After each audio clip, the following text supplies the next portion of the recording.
मील का पत्थर 1967। दो बड़ी बातें हुई थी 1967 में। एक, जो उस समय बहुत सारे राज्यों में चुनाव हुए थे, पहली बार उन दिनों पूरे देश में कांग्रेस की सरकारें हुआ करती थी। आज भारतीय जनता पार्टी का जितना कब्जा है सत्ता पर, शायद उससे थोड़ा ज्यादा ही कब्जा उस समय पूरे देश में कांग्रेस का था।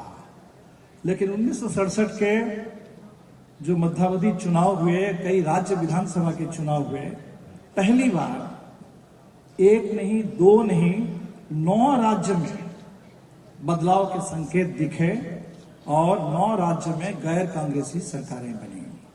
तो 67 से मेरा मतलब है कि देश में जो संसदीय विपक्ष है, संसदीय जो पूरे संघर्ष की धारा है, उसमें एक बड़ा बदलाव, एक नई गति उसमें दिखी।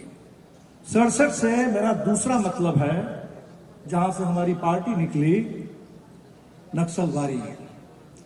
इस देश में आजादी के बाद बड़ा किसान आंदोलन खड़ा करने, गरीबों का राज स्थापित करने, सिर्फ जमीन, मजदूरी और मान सम्मान नहीं, ताकि गरीबों का पूरा हक मिले, इसके लिए देश की सत्ता पर, देश के राज, उस पर सामंती ताकतों को, पूंजीवादी ताकतों को हटा करके इस देश में मजदूर, किसान, गरीबों का राज बने।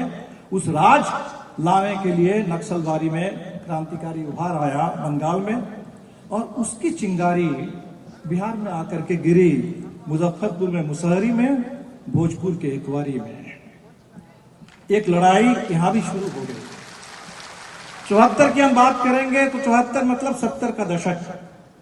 74 से पहले 72 की बात कर लेते हैं।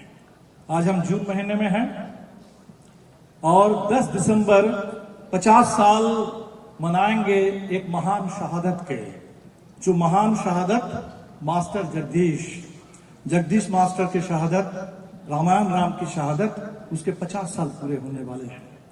वो जो 70 के दशक की शुरुआत में लड़ाई शुरू हुई, कांग्रेस राम नरेश राम, कांग्रेस जगदीश मास्टर, रामेश्वर यादव, कांग्रेस बुटन, ये जो लड़ाई शुरू हुई, वो चुनाव वाली लड़ाई नहीं थी।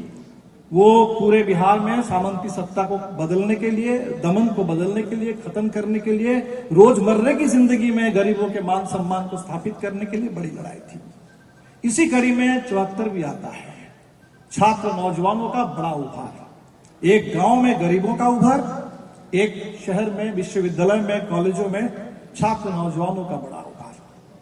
वो समय कुछ अलग था। इस समय दोनों लड़ाई अलग अलग थी। गांव की लड़ाई अलग, गरीबों की लड़ाई अलग, छात्र नौजवानों की लड़ाई अलग। अगर हम राजनीतिक वैचारिक बात करें तो हम जो तीनों कम्युनिस्ट पार्टी के लोग यहां हैं, तो कम्युनिस्ट पार्टियां उस समय ये 74 के आंदोलन में नहीं थी। हमारी लड़ाई अलग, समाजवादियों की लड़ाई अलग, अलग अलग लड़ाई। आज 48 साल बाद हम लोग एक जगह पर है। क्यों? क्योंकि 48 साल में गंगा से, कोसी से और सोन से बहुत पानी बह गया है। वो जो जेपी आंदोलन था, जिस जेपी आंदोलन को, संपूर्ण क्रांति के आंदोलन को कुचलने के लिए दमन का रास्ता लिया उस समय के पूरे देश की सत्ता ने, उसी तरह जो हमारा आंदोलन था भोजपुर में, उस आंदोलन को भी कुचलने के लिए जबरदस्त दमन। अगर 74 के हमारे सारे नेता, छात्र नेता जेल में बंद हुए, तो मैं जिस पार्टी से हूं, भाकपा माले, हमारे पार्टी के दूसरे महासचिव कॉमरेड चहर 1975 के नवंबर में भोजपुर में शहीद हो जाते हैं।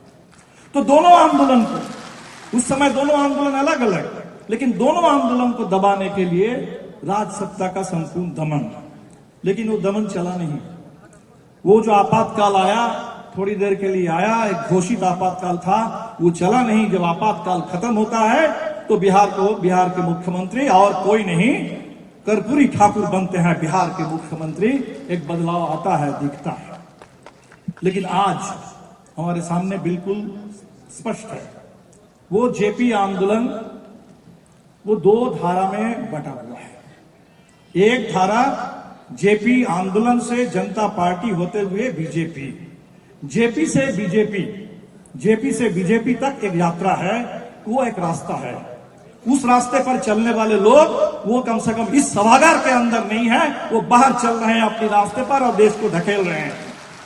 और दूसरा रास्ता जो उससे निकला कि उस बीजेपी के खिलाफ, और बीजेपी का मतलब क्या है हमारे पूर्व वक्ताओं ने बता दिया, बहुत बताने की कोई जरूरत नहीं है।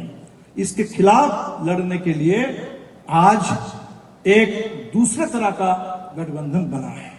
इस महागठबंधन में फिलहाल आप 4 पार्टी देख रहे हैं।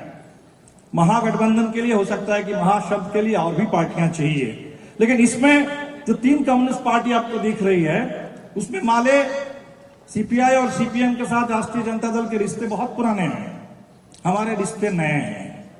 15 साल राजद की सरकार थी, हम विपक्ष में थे, हम लोगों का खट्टा मीठा रिश्ता रहा है। और आज अगर पिछले 1.5 साल से हम लोग साथ साथ चल रहे हैं, तो उसका कारण है कि आज ये वक्त की जरूरत है। आज ये वक्त की जरूरत है, क्योंकि जो 75 का आपातकाल था, वो आपातकाल तो खत्म हो गया, वो तो घोषित आपातकाल था। आज तो अघोषित है, वो तो एक ठोस समय के लिए था, आज तो स्थायी आपातकाल है। आज के आपातकाल का नाम है अच्छे दिन। अच्छे दिन आज के अघोषित आपातकाल का नाम है। उस समय तो कुछ लोगों को जेल में डाला जाता था, आज तो वहां नए नए औजार है उनके पास। एनफोर्समेंट डायरेक्टरेट है, सीबीआई है, ईडी है, ईडी के पास तैयार है, आज कहां छापा मारना है, कल कहां छापा मारना है, परसों किसको जेल में डालना है, ये तैयार है। तो आज चारों तरफ ऐसा दमन है, ऐसा दमन। इस देश में संविधान उसको रौंदा जा रहा है। हिंदुस्तान इस रूप में रहेगा कि नहीं रहेगा, ये बड़ा सवाल खड़ा हो गया है। आप सोच नहीं सकते, जिस समय 1992 में बाबरी मस्जिद को गिराया जा रहा था, उस समय भी हमारे कुछ साथी सिर्फ सांप्रदायिकता की बात कर रहे थे कि सांप्रदायिकता है बहुत खराब चीज है, बहुत खराब चीज है सांप्रदायिकता, हिंसा बहुत खराब चीज है। हम लोग ऐसे नहीं है, हिंदुस्तान